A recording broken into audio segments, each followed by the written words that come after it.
Hello दोस्तों, नमस्कार। आप सभी लोगों का एक बार फिर से स्वागत है आपके अपने YouTube channel pH tech digital पर। दोस्तों, आज की इस वीडियो में हम लोग राजनीति विज्ञान के क्रम में राज्य की उत्पत्ति के संबंध में हम लोग शक्ति सिद्धांत को पढ़ेंगे। इससे पहले हम लोगों ने राज्य की उत्पत्ति से संबंधित जो सिद्धांत था वह दैवी सिद्धांत था, उस सिद्धांत को हमने पढ़ा। आज की इस वीडियो में हम लोग देखेंगे शक्ति सिद्धांत। तो शक्ति सिद्धांत, यह सिद्धांत कैसे आया, इसकी किस प्रकार से इसकी विशेषता बताई गई और अनेक विचारकों ने अपना किस प्रकार से इसमें अपना मत दिया और कुछ विचारकों ने इसकी आलोचनाएं भी की। इन आलोचनाओं के बाद भी इसके महत्व को देखेंगे कि किस प्रकार से इसने अपना महत्व भी राज्य की उत्पत्ति में अपना दिया है। तो चलिए स्टार्ट करते हैं। दोस्तों, आपको मैं फिर से बता देना चाहता हूँ, इसमें जो स्टडी मटेरियल होता है वह डॉक्टर पुखराज जैन के माध्यम से जो पुस्तक तैयार की गई है उसमें से मैंने सारे कंटेंट को लिया है। तो चलिए स्टार्ट करते हैं। आज का जो वीडियो है वह राज्य की उत्पत्ति का शक्ति सिद्धांत। तो चलिए फ्रेंड्स, देखते हैं कि जो राज्य की उत्पत्ति का शक्ति सिद्धांत है यह किस प्रकार से व्याख्या करता है कि राज्य की उत्पत्ति किस तरह से हुई है। दोस्तों, शक्ति सिद्धांत के अनुसार राज्य की उत्पत्ति का कारण शक्ति है। इस सिद्धांत के अनुसार राज्य शासन शक्ति पर आश्रित है। जब शक्ति संपन्न लोगों ने अपने शक्ति द्वारा निर्बल को अपने अधीन कर लिया तब राज्य की उत्पत्ति हुई। शक्ति सिद्धांत के अनुसार मानव विकास के प्रारंभ में कुछ शक्तिशाली मनुष्य ने निर्बल मनुष्य को अपने अधीन कर लिया। शक्तिशाली मनुष्य का नेता पराजित समूह का नेता भी हो गया। धीरे धीरे वह नेता इन समूहों का शासक हो गया। इसी क्रम में जनपद, राज्य और साम्राज्य उत्पन्न हुआ। दोस्तों, ये जो शक्ति सिद्धांत है इसके अनुसार जो राज्य की उत्पत्ति का कारण बताया गया वह शक्ति को बताया गया और इस सिद्धांत के अनुसार जो राज्य है यह शासन शक्ति पर आश्रित है। इसके द्वारा यह बताया गया कि शक्ति संपन्न कुछ लोग ऐसे लोग थे जो कि शक्ति संपन्न थे। उन्होंने क्या किया कि अपने शक्ति के माध्यम से जो निर्बल लोग थे उनको अपने अधीन कर लिया, जिससे क्या होती है, राज्य की वह उत्पत्ति करते हैं। शक्ति सिद्धांत के अनुसार यह ऐसा बताया जाता है कि मानव विकास के प्रारंभ में कुछ शक्तिशाली मनुष्य ने जो निर्बल मनुष्य थे उनको अपने अधीन कर लिया और उनके जो समूह था उस समूह के भी ये लोग नेता बन गए। धीरे धीरे जो यह नेता थे यह समूहों का शासक भी हो गए। इसी क्रम में जनपद का निर्माण करते हैं, फिर साम्राज्य उत्पन्न होता है। ऐसा शक्ति सिद्धांत बताता है राज्य की उत्पत्ति के विषय में। आगे हम लोग देखते हैं इसी क्रम में ह्यूम ने क्या कहा है शक्ति सिद्धांत के विषय में। तो ह्यूम ने अपनी पुस्तक ओरिजिनल कॉन्ट्रैक्ट में लिखा है कि राज्य की उत्पत्ति उस समय हुई होगी जब किसी मानव दल के नेता ने शक्तिशाली होकर अपने अनुयायियों पर अधिकार जमाकर उन पर अपना शासन लादा होगा।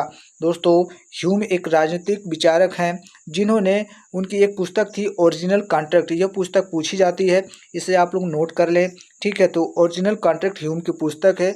इसमें उन्होंने अपना स्टेटमेंट दिया था कि जो राज्य की उत्पत्ति हुई है उस समय हुई होगी जब मानव दल का कोई एक नेता शक्तिशाली हो गया होगा और जो उसके अनुयायी रहे होंगे उन पे उसने क्या कर लिया होगा, अधिकार जमा लिया होगा और शासन उन पे लाद दिया होगा, यानी कि उनके ऊपर अपना शासन करने लगा होगा जो भी उसके अनुयायी थे, ठीक है। ऐसा ह्यूम अपने ओरिजिनल कॉन्ट्रैक्ट जो उनकी पुस्तक है ऐसा उसमें लिखते हैं। तो ये जो इनका स्टेटमेंट है इसे आप लोग नोट कर लीजिए, स्क्रीनशॉट ले लीजिए या कहीं अपने नोटबुक में लिख लीजिए। आगे देखते हैं इसी क्रम में कहा गया है कि जो शक्ति सिद्धांत है यह सिद्धांत जो है सबसे प्राचीन सिद्धांत इसको माना गया है। शक्ति सिद्धांत को सबसे प्राचीन सिद्धांत भी माना जाता है दोस्तों, ठीक है। क्या माना जाता है, शक्ति सिद्धांत जो है सबसे नहीं कहेंगे दोस्तों, ठीक है, सबसे नहीं कहेंगे, यहाँ पे थोड़े से मिस्टेकिंग है, ठीक है। बहुत प्राचीन कह सकते हैं, ठीक है। शक्ति सिद्धांत जो है बहुत प्राचीन कह सकते हैं, सबसे तो नहीं कह सकते, ठीक है।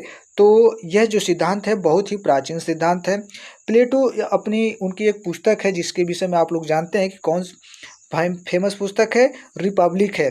तो प्लेटो की पुस्तक रिपब्लिक में थ्रेसिमेकस ने कहा है कि प्लेटो की पुस्तक है रिपब्लिक और उसमें थ्रेसिमेकस ने कहा है कि न्याय शक्तिशाली व्यक्ति के हित के अतिरिक्त और कुछ नहीं है, शक्तिशाली व्यक्ति की आज्ञा ही न्याय है। दोस्तों, थ्रेसिमेकर्स जो हैं एक पॉलिटिकल थिंकर थे, उन्होंने कहा था कि न्याय जो है शक्तिशाली व्यक्ति के हित के अतिरिक्त और कुछ नहीं। उनका कहने का मतलब था कि जो न्याय होता है वह शक्तिशाली व्यक्ति के हित के लिए ही होता है, उसके अलावा और कुछ भी नहीं होता है। उन्होंने कहा कि शक्तिशाली व्यक्ति की आज्ञा ही न्याय है। थ्रेसी मेकर्स कहते हैं कि जो शक्तिशाली व्यक्ति होगा, यदि वह कोई आज्ञा देता है तो उसे ही न्याय माना जाएगा। लेकिन प्लेटो ने इसका खंडन भी किया था। दोस्तों, मैंने आप लोगों को प्लेटो के विषय में पढ़ाया है, उस वीडियो को जरूर से देखिएगा कि थ्रेसी मेकर के इस स्टेटमेंट को खंडित करते हुए अपना स्टेटमेंट जो दिया है वह कितना महत्वपूर्ण है। तो इतना याद रखें, ये जो स्टेटमेंट है ये थ्रेसी मेकर्स का है, जिसे प्लेटो ने अपने रिपब्लिक पुस्तक में लिखा है। आगे हम लोग देखते हैं कि प्रोप गेगरी जो थे, ठीक, प्रोप गेगरी सप्तम ने सन 1980 में लिखा। ठीक है, सन 1980 में प्रोप गेगरी सप्तम ने लिखा। क्या लिखा था कि राजाओं सामंतों की उत्पत्ति उन क्रूर आत्माओं से हुई है जो परमात्मा को भूलकर उदंडता, लूटमार, कपट, हत्या और प्रत्येक अपराध से संसार के शासक के रूप में, ठीक है, संसार के शासक के रूप में बुराई का प्रसार करते हुए अपने साथी मनुष्यों पर मंदता और असहनीय धारणा के साथ राज्य करते रहे हैं। दोस्तों, इसमें जो ये प्रोप गेगरी सप्तम ने है 1980 में ही लिख डाला था। उन्होंने कहा था कि जो राजाओं और सामंतों की उत्पत्ति उस क्रूर आत्मा यानी कि निर्दयी आत्मा से हुई होगी जो कि परमात्मा को भूल गए थे, यानी कि जो भगवान को वह क्या कर दिए थे, भूल गए थे, और उदंडता, लूटमार, कपट, एक दूसरे की हत्या करना, ठीक है, इस प्रकार के प्रत्येक जब अपराध संसार के शासक के रूप में बुराई का ये लोग प्रसार करने लगे और अपने साथी मनुष्यों पे क्या करने लगे, मंदता और असहनीय धारणा के साथ ये लोग क्या करने लगे, राज्य करने लगे। यानी कह सकते हैं कि चारों तरफ लूट मार कपट होने लगा और जो मनुष्य थे यह असहनीय, मतलब कि ऐसा शासन करते थे जो कि असहनीय था। इस धारणा से जिसके ऊपर वह शासन करने लगे, जिस एरिया में, उसे ये लोग क्या करने लगे कि यह जो है राज्य की उत्पत्ति हो गई, यह कोई शासक वर्ग आ गया है, ठीक है, कोई ग्रुप है जो कि इन लोगों पे शासन कर रहा है। ऐसा प्रोप गेगरी सप्तम ने सन 1900 में लिखा। राज्य की उत्पत्ति के शक्ति सिद्धांत के विषय में इन्होंने ऐसा अपना स्टेटमेंट दिया। आगे इसी विषय में हम लोग देखते हैं जो ट्रिटस्की हैं, बर्नहार्डी हैं, मार्गेंथो हैं और नीत्शे, ये लोग भी क्या थे, इस सिद्धांत के समर्थन में थे। कौन कौन? ट्रिटस्की थे, बर्नहार्डी थे, मार्गेंथो और नीत्शे। इन लोगों ने भी शक्ति सिद्धांत को क्या दिया, मान्यता दिया, इसका समर्थन करते हैं। आगे ट्रिटस्की लिखते हैं कि राज्य आक्रमण और प्रतिरक्षा की सार्वजनिक शक्ति है जिसका काम युद्ध करना है। तो ट्रिटस्की ने जो ये राज्य की उत्पत्ति का शक्ति सिद्धांत है, इसके विषय में उन्होंने अपना स्टेटमेंट दिया कि जो राज्य है यह आक्रमण और प्रतिरक्षा की सार्वजनिक क्या है, शक्ति है, जिसका काम क्या है, युद्ध करना है। उन्होंने कहा कि राज्य आक्रमण और प्रतिरक्षा की सार्वजनिक शक्ति है, यानी आक्रमण, युद्ध करना, प्रतिरक्षा, रक्षा करना, इस प्रकार की ये एक प्रकार की ये सार्वजनिक शक्ति है जिसका काम करना क्या होता है, युद्ध करना। ऐसा ट्रिटस्की ने कहा, अपना स्टेटमेंट दिया। आगे इसी क्रम में मार्क्स ने क्या कहा है, तो मार्क्स ने राज्य को वर्ग संघर्ष का परिणाम माना। ठीक है, यहाँ पे माना होगा, ठीक है, माना आप लोग कर लीजिए, ठीक है, माना है। व्यक्तिवादी विचारकों ने शक्ति पर आधारित होने के कारण राज्य को एक आवश्यक बुराई माना है। साम्यवादी विचारक बेताज को एक शक्ति मूलक संस्था मानते हैं। दोस्तों, जो मार्क्स थे, आप लोगों को पता है कि मार्क्स ने वर्ग संघर्ष का, ठीक है, सिद्धांत दिया था। ये कहते हैं कि राज्य को वर्ग संघर्ष का परिणाम माना, ठीक है, यानी कि राज्य की जो उत्पत्ति हुई, ये कहते हैं कि जब राज्य में वर्ग संघर्ष होने लगा तो क्या हुआ, इस परिणाम के स्वरूप राज्य की उत्पत्ति हुई। ये मार्क्स ने कहा था। अपने मार्क्सवादी विचारधारा में इस तरह से अपना स्टेटमेंट देते हैं। इसी क्रम में जो व्यक्तिवादी विचारक थे वे कहते हैं कि शक्ति पर आधारित होने के कारण जो राज्य है यह एक आवश्यक बुराई है। ये लोग कहते हैं व्यक्तिवादी कि राज्य जो है शक्ति पर आधारित होने के कारण यह एक आवश्यक बुराई है। मतलब आवश्यक बुराई है, लेकिन आवश्यक बुराई, यानी कि ये बुराई होनी चाहिए। इस तरह से ये लोग कहते हैं। कौन? व्यक्तिवादी विचारक। बुराई होते हुए भी ये लोग कहते हैं कि यह बुराई होनी चाहिए तभी आपका राज्य का निर्माण होगा। तो याद रखिएगा, व्यक्तिवादी जो है राज्यों को एक आवश्यक बुराई मानते हैं और अराजकतावादी जो है इसके ठीक विपरीत कहते हैं कि राज्य क्या है, एक अनावश्यक बुराई है। वो कहते हैं कि बुराई है लेकिन एक अनावश्यक बुराई, जिसका कोई मतलब ही नहीं है। इस तरह से अराजकतावादी कहते हैं, लेकिन यहाँ व्यक्तिवादियों ने कहा कि एक आवश्यक बुराई है। इसी क्रम में साम्यवादी विचारक कहते हैं कि बेताज को एक शक्तिमूलक संस्था मानते हैं। ठीक है, आगे इसी क्रम में जो लेनिन है उनका ये कथन है, बहुत ही अच्छा कथन है और आप लोग भी इसे नोट कर लीजिएगा, क्योंकि कथन संबंधित जो है आपका ट्रेंड बन चुका है। ठीक है, तो देखिए इनका जो कथन है कि राज्य पूंजीपतियों के हाथ में शोषण का एक ऐसा साधन है जिससे वह बहुसंख्यक जनता पर शासन करते हैं। यह लेनिन का जो स्टेटमेंट है, कथन है, यह कई बार पूछा गया, हो सकता है इस बार भी पूछ दे, तो इसे आप लोग याद कर लीजिए। ये कहते हैं कि राज्य जो है ये पूंजीपतियों के हाथ में शोषण का एक ऐसा साधन है, जो पूंजीपति धनिक लोग हैं, ठीक है, उनके हाथ में लोगों को शोषित करने का इस प्रकार का एक ऐसा साधन है जिससे वह बहुसंख्यक जनता पे क्या करते हैं, यानी बहुत सी जहाँ पे जनता होती है उस पे ये लोग शासन करते हैं। ऐसा लेनिन ने स्टेटमेंट दिया है। इसी क्रम में हम लोग देखते हैं शक्ति सिद्धांत की मुख्य विशेषताएं। देखिए ये तो शक्ति सिद्धांत था कि किस प्रकार से राज्य की उत्पत्ति हुई थी और जो राजनीतिक विचारक है अपना क्या क्या मत देते हैं, उनका स्टेटमेंट क्या था।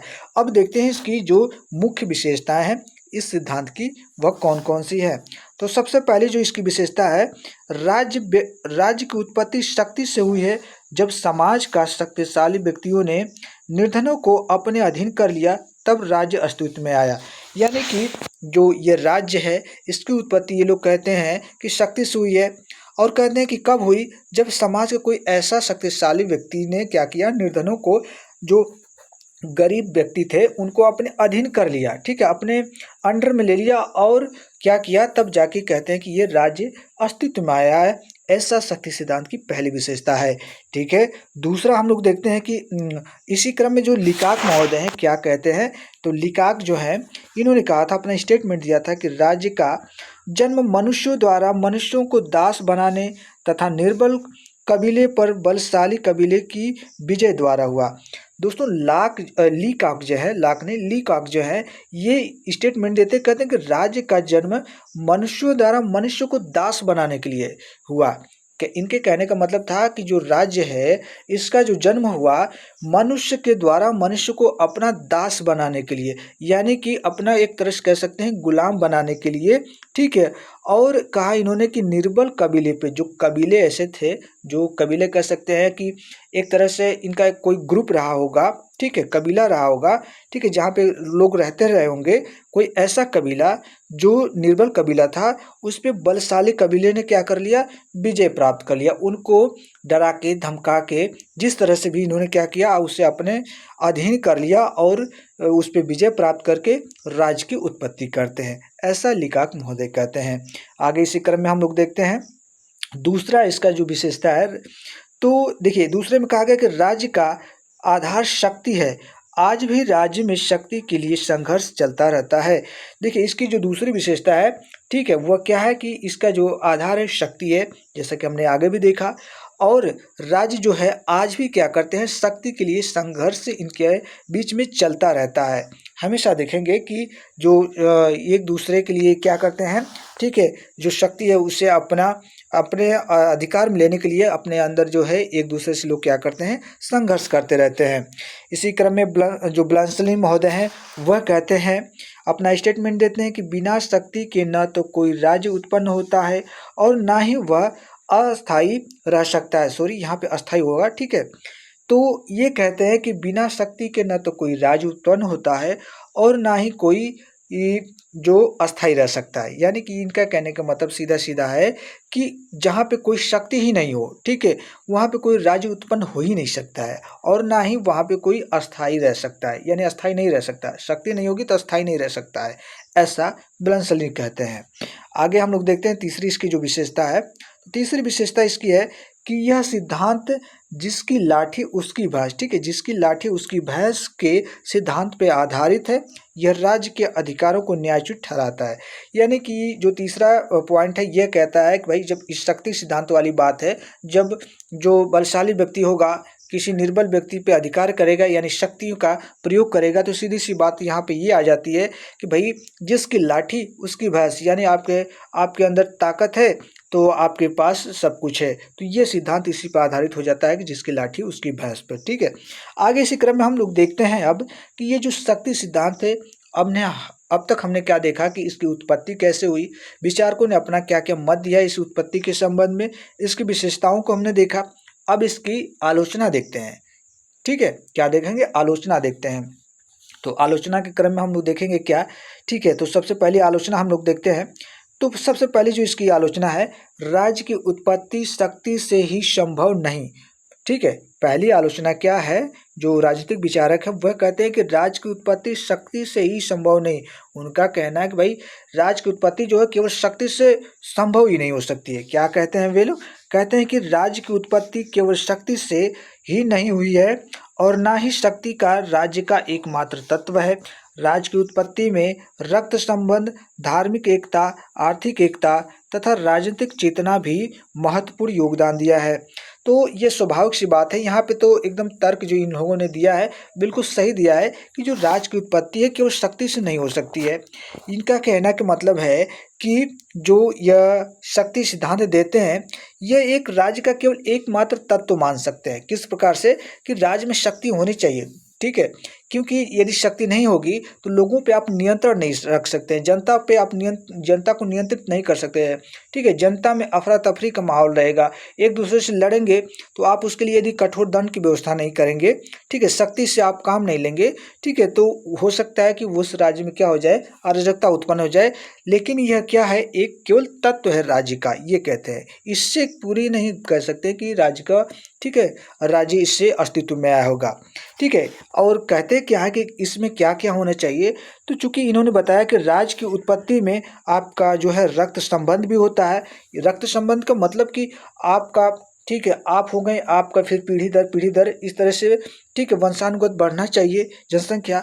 फिर इसके बाद इसमें धार्मिक एकता भी होनी चाहिए, और कहते हैं कि आर्थिक हित भी होना चाहिए तथा राजनीतिक चेतना भी इसमें महत्वपूर्ण योगदान देती है। तो बिल्कुल सही बात है, ये सब चीज़ें होंगी तब जाके हम मानेंगे कि राज्य की जो है उत्पत्ति हुई होगी। इसी क्रम में जो सीले हैं वो कहते हैं, सीले ने कहा कि राज्य की उत्पत्ति केवल शक्ति से ही नहीं हुई, ये हुई है, यद्यपि विस्तार के क्रम में निसंदेह शक्ति ने भाग लिया है। सीले ने बहुत अच्छी बात कही कि राज्य की उत्पत्ति केवल शक्ति से हम नहीं मान सकते हैं। ठीक है, लेकिन हाँ यह कह सकते हैं कि इस विस्तार, जब राज्य का विस्तार हुआ है, ठीक है, उसमें शक्ति ने, जो शक्ति सिद्धांत है, इसका जो महत्व है, ये इसे हम नकार भी नहीं सकते हैं। इसे हम कह सकते हैं निस्संदेह कि इस जो शक्ति सिद्धांत है, इसने भी अपना उसमें योगदान दिया, उसमें भाग लिया है राज्य की उत्पत्ति के सिद्धांत के विस्तार के क्रम में। ठीक है, दूसरे प्रकार से लोग जो आलोचना करते हैं वह किस प्रकार से करते हैं, तो वह कहते हैं कि शक्ति राज्य का अस्थाई आधार नहीं। ठीक है, ये लोग कहते हैं कि शक्ति राज्य का अस्थाई आधार नहीं। क्या कहते हैं, कहते हैं कि इस सिद्धांत के आलोचकों का विचार है कि केवल शक्ति ही राज्य का आधार नहीं होती और न ही शक्ति राज्य को आवश्यक दृढ़ता एवं अस्थायित्व प्रदान कर सकती। दोस्तों, जो ये विचारक है कहते हैं कि जो शक्ति राज्य का जो अस्थायी आधार नहीं हो सकती, ये लोग मानते हैं क्या कि केवल शक्ति से राज्य का आधार नहीं हो सकता और ना ही राज्य जो है, ठीक है, शक्ति राज्य का आवश्यक दृढ़ता एवं अस्थायित्व प्रदान कर सकता। केवल शक्ति से हम ये सोच लें कि हमारे राज्य में अस्थायित्व बना रहे, ठीक है, और दृढ़ता बने, तो ये भी संभव नहीं है। ठीक है, हमें वहाँ पे भाईचारा, ठीक है, अपने राज्य में भाईचारा, बंधुत्व, ठीक है, इन सब को भी उसमें हमें, ठीक है, क्या है, योगदान देखना पड़ेगा। ये चीज़ें देखनी पड़ेगी कि लोगों के बीच में ये सब चीज़ें हैं कि नहीं। शक्ति से केवल हम लोगों को बांध सकते हैं, वह भी कुछ समय के लिए। ठीक है, चलिए देखते हैं आगे क्या कहा गया है। आगे देखिए बोधा, ठीक है, बोधा ने क्या कहा है, तो बोधा ने कहा है कि शक्ति केवल डाकुओं के गिरोह का ही संगठन कर सकती है, राज्य का नहीं। ठीक है, इन्होंने बहुत ही अच्छी बात कही कि शक्ति जो है यह केवल डाकुओं के गिरोह का ही संगठन कर सकती है, राज्य का नहीं। ये कहते हैं कि शक्ति के माध्यम से केवल डाकू ही पैदा हो सकते हैं, ठीक है, उनका संगठन बन सकता है, राज्य का नहीं। बोधा इस तरह से कहते हैं। ठीक है, आगे हम लोग देखते हैं कि शक्ति अस्थायी नहीं हो सकती जबकि राज्य अस्थायी है। अस्थिर वस्तु स्थिर वस्तु का आधार हो ही नहीं सकती। यहाँ पे बहुत अच्छी बात बताई गई है, शक्ति कभी अस्थायी नहीं हो सकती। बिल्कुल, आप शक्ति से कब तक किसी पे राज कर सकते, हो सकता है कभी न कभी वह शक्ति आपकी जब शक्तियाँ कम होने लगेगी तो हो सकता है वह आप पे क्या कर ले, ठीक है, आप पे अधिकार कर ले, आप पे विजय प्राप्त कर ले, ठीक है। लेकिन जो राज्य होता है वह अस्थायी है, ठीक है, वह हमेशा चलेगा। इसलिए यह कहा जा सकता है कि जो अस्थिर वस्तु है वह स्थिर वस्तु का आधार कैसे हो सकती है? जब जो शक्ति है वह अस्थिर है तो राज्य स्थिर है, तो इसका आधार तो हो ही नहीं सकती। अस्थिर वस्तु कोई स्थिर वस्तु का आधार बन सकता है? बिल्कुल नहीं, क्योंकि वह एक जगह तो टिक ही नहीं रहा है, तो कैसे उसका आधार हम मान लेंगे, ठीक है। इसी क्रम में ग्रीन कहते हैं कि राज्य का आधार जो है शक्ति नहीं वरन इच्छा है, ठीक है। यह स्टेटमेंट बहुत ही बार पूछा गया है और ये ग्रीन का स्टेटमेंट है कि राज्य का आधार शक्ति नहीं वरन इच्छा है। ये कहते हैं कि इच्छा के अनुसार राज्य का निर्माण हुआ है। लोगों के अंदर ये इच्छा जागृत हुई कि भाई हमें अपने जो हमारा ये जीवन है इसे सुदृढ़ बनाने के लिए हमारा जो ये अवस्था है, ये जिस अवस्था में हम लोग रह रहे हैं अच्छी अवस्था नहीं है, इसे इस अवस्था को हमको त्याग कर एक ऐसी अवस्था लाना चाहिए जिसमें क्या हो, लोग एक दूसरे का सहयोग करें, ठीक है, आर्थिक सहयोग हो, ठीक है, चीज़ों का एक क्रम हो। तो इसी को देखते हुए ग्रीन ने कहा कि राज्य का आधार शक्ति नहीं वरन इच्छा है। लोग के अंदर इच्छा हुई कि हमें इस तरह से करना चाहिए, ठीक है। इसी क्रम में देखिए जो तीसरा इसकी आलोचना की गई है, ठीक है, तो आलोचना के क्रम में तीसरे आलोचना किस प्रकार से करते हैं लोग कि व्यक्तिगत स्वतंत्रता की समाप्ति, ठीक है, क्या है, व्यक्तिगत स्वतंत्रता की समाप्ति। इसमें कहा गया कि शक्ति को राज्य का आधार मान भी लिया जाए तो जिसकी लाठी उसकी भय से स्थिति उत्पन्न हो जाएगी। बहुत ही अच्छी बात बताई गई कि इन्होंने कहा कि यदि व्यक्तिगत स्वतंत्रता की समाप्ति को इसमें हम देखें तो इसमें बिल्कुल रूप से व्यक्तिगत स्वतंत्रता की कोई हमको चीज़ ही नहीं देखने को मिलती है, क्योंकि यहाँ पे स्वतंत्रता तो व्यक्ति की समाप्त हो जाती है।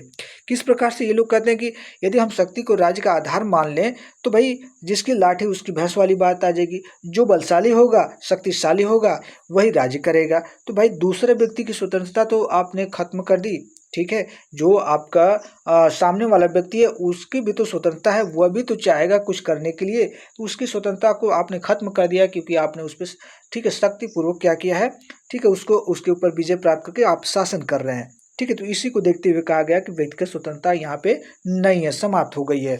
इसी क्रम में देखिए आगे क्या कहा गया कि परिणाम स्वरूप व्यक्ति स्वतंत्रता का उपभोग नहीं कर पाएंगे, जबकि राज्य शब्द निर्बल दोनों के हितों की रक्षा करता है। तो वही बात जो मैंने बताया कि भाई व्यक्ति की स्वतंत्रता जब समाप्त हो जाएगी तो वह स्वतंत्रता का उपभोग नहीं कर पाएगा, और जो राज्य है इसमें तो भाई सभी लोग हर प्रकार के लोग होते हैं, ठीक है, निर्बल होते हैं, धनिक लोग होते हैं, तो सबकी रक्षा होती है, सभी लोग स्वतंत्र होते हैं। तो इस हिसाब से देखा जाए तो शक्ति सिद्धांत में व्यक्तिगत स्वतंत्रता भी समाप्त हो जाती है। अगले पॉइंट में बताया गया आलोचना के क्रम में कि प्रजातांत्रिक धारणा के विरुद्ध, यानी कि यह जो सिद्धांत है प्रजातांत्रिक धारणा के विरुद्ध है। किस प्रकार से विरुद्ध है, आइए देखते हैं। प्रजातंत्र जन इच्छा, स्वतंत्रता, समानता तथा न्याय में विश्वास करता है, जबकि शक्ति सिद्धांत के अनुसार शक्ति ही राज्य का आधार है। अतः यह सिद्धांत प्रजातांत्रिक धाराओं के विपरीत है।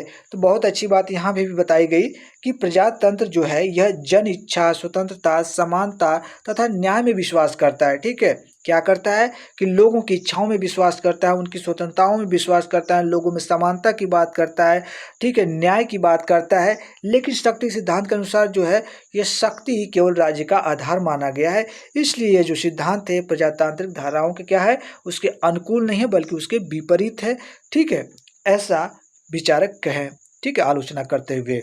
आगे इसी क्रम में हम लोग देखते हैं पांचवा, ठीक है, पॉइंट। तो पांचों पॉइंट में देखिए किस प्रकार से आलोचना की गई। कहा गया कि अंतरराष्ट्रीय सद्भाव के लिए हानिकारक। क्या कहा गया कि अंतरराष्ट्रीय सद्भाव के लिए यह जो सिद्धांत है हानिकारक है। किस प्रकार से हानिकारक है, आइए देखते हैं। यदि हम शक्ति को राज्य आधार स्वीकार भी कर ले तो सदैव युद्ध की अवस्था बनी रहेगी। परिणाम स्वरूप अंतर्राष्ट्रीय शांति कभी भी स्थापित नहीं हो सकेगी, ठीक है। इस प्रकार से यह स्पष्ट है कि राज्य की उत्पत्ति का कारण शक्ति नहीं वरन मानव चेतना है।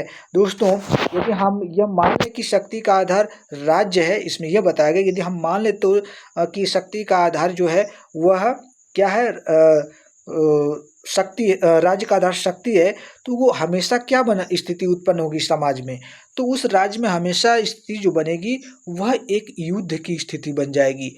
क्यों? क्योंकि यहाँ पे भाई शक्तिशाली जो होगा वही राजा बनेगा।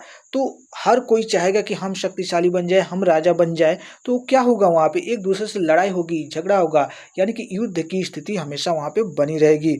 इस हिसाब से यदि हम लोग देखें तो जो अंतर्राष्ट्रीय स्तर पे देखेंगे तो वहाँ पे कभी हमको शांति देखने को मिलेगी नहीं, क्योंकि वहाँ पे तो जो स्थितियाँ हैं वह एक युद्ध की स्थिति बनी हुई है। ठीक है, तो इसी को कहा गया है कि अंतर्राष्ट्रीय सद्भाव के लिए क्या है, हानिकारक है।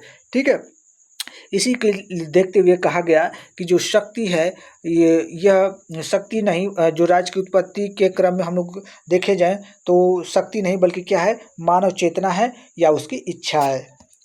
आगे इसी क्रम में जो गिलक्राइस्ट महोदय हैं ये क्या कहते हैं, तो गिलक्राइस्ट ने कहा कि राज्य सरकार और वास्तव में सभी संस्थाएं मानव चेतना का परिणाम होती हैं और वे ऐसी कृतियां होती हैं जो मानव के नैतिक उद्देश्य को समझने के फलस्वरूप उत्पन्न हुई हैं। तो दोस्तों गिलक्राइस्ट महोदय हैं ये कहते हैं कि जो राज्य सरकार और वास्तव में ऐसी संस्थाएं मानव चेतना का परिणाम होती है, यानी कि मानव के अंदर चेतना हुई होगी, एक इच्छा हुई होगी, उनके अंदर ये चेतना जागृत हुई होगी। ठीक है, तो इसी को कहते हैं कि उनके ये जो चेतना कारण ऐसी कृतियां, मतलब उन्होंने ऐसा बनाया जो किस लिए बनाया, कि मानव के नैतिक उद्देश्य को समझने के लिए। ठीक है, इन लोगों ने इस समाज का निर्माण किया जिससे राज्य की उत्पत्ति हुई, ये गिलक्राइस्ट महोदय कहते हैं। ठीक है, चलिए आगे देखते हैं हम लोग। अब देखिए, इतनी आलोचना होगी शक्ति सिद्धांत, हमने देखा कि शक्ति सिद्धांत क्या है। ठीक है, उसकी विशेषताओं को हमने भी देखा, उसकी विशेषताओं के बाद हमने उसकी आलोचना भी देखें, लेकिन ये आलोचनाओं के बाद भी इसका महत्व है। अब किस प्रकार से महत्व है, आइए हम लोग देखते हैं। तो सबसे पहले देखिए क्या बताया गया। देखिए, इतनी आलोचनाओं के बाद भी शक्ति सिद्धांत का महत्व है। राज्य की उत्पत्ति में शक्ति एक तत्व रहा है और आज भी शक्ति राज्य के अस्तित्व का एक प्रमुख आधार है। राज्य के विकास एवं संचालन दोनों में शक्ति की आवश्यकता होती है। अतः यह आवश्यक है कि शक्ति का प्रयोग सही तरीके से जनसाधारण के हित में किया जाना चाहिए। ठीक है, यानी कि इन आलोचनाओं के बाद भी हम लोग देखें तो इस सिद्धांत का हमको महत्व देखने को मिलता है, क्योंकि जो राज्य की उत्पत्ति में जो शक्ति है एक तत्व, इसको तो हम मानेंगे ही। ठीक है, शक्ति को तो मानेंगे ही कि एक तत्व रहा है। ठीक है, आज यदि हम देखें वर्तमान समय में तो जो ये शक्ति है राज्य के अस्तित्व का एक प्रमुख, ठीक है, आधार बनाया हुआ है। क्यों? क्योंकि जो राज्य शक्तिशाली होता है वही राज्य, ठीक है, अपने आप को सुरक्षित भी रख पाता है। आप देखिए जैसे रूस है अभी फिलहाल, ठीक है, शक्तिशाली है तो यूक्रेन पे हमला कर दिया है, यूक्रेन की कितनी तबाही हो चुकी है। तो सोचिए कि जो रूस है तो वह क्या सुरक्षित अपने आप को महसूस कर रहा है, उससे सभी लोग पूरा विश्व डर रहा है कि यदि हम कुछ करेंगे तो ये जो रूस है हो सकता है एटम बम का प्रयोग कर दे। तो इसलिए वह इसी चीज़ को कहा गया है कि यह भी कहीं न कहीं वर्तमान को देखते हुए कि उसका एक प्रमुख आधार है। ठीक है, राज्य के विकास में संचालन दोनों में जो है शक्ति की आवश्यकता पड़ती है। यदि राज्य का विकास करना हो, उस वहाँ पे संचालन व्यवस्था देखना हो तो हमको वहाँ शक्ति की आवश्यकता पड़ती है। क्यों? क्योंकि जब यदि विकास करना होगा हमें राज्य का विकास करना होगा, धन अर्जित करना होगा, हो सकता है कि हमें अपने राज्य की सीमा बढ़ाना होगा, तो हम शक्तिशाली जब होंगे तभी कर पाएंगे। यदि संचालन करना होगा हमें राज्य का, तो संचालन कैसे करेंगे? यदि कोई हमारे राज्य में किसी प्रकार के कोई ऐसा गलत काम हो रहा है तो उसे रोकने के लिए हमें अपनी शक्ति का ही इस्तेमाल करना पड़ेगा दोस्तों। ठीक है, इसलिए यह कह सकते हैं कि यह आवश्यक हो जाता है कि शक्ति का प्रयोग यदि हम सही तरीके से जनसाधारण के हित में करें तो यह जो शक्ति सिद्धांत है, ठीक है, यह भी कहीं न कहीं अपना एक महत्वपूर्ण योगदान निभाता है राज्य की उत्पत्ति में और उसके विकास में। ठीक है, तो दोस्तों ये था हम लोगों का आज का जो कि वीडियो था कि राज्य की उत्पत्ति का शक्ति सिद्धांत। इससे पहले हम लोगों ने दैवी सिद्धांत पढ़ा था। इसके बाद जो हम लोग सिद्धांत पढ़ेंगे वह राज्य की उत्पत्ति का जो महत्वपूर्ण सिद्धांत है, सामाजिक समझौते का सिद्धांत। यहाँ से बहुत सारे प्रश्न बनते हैं।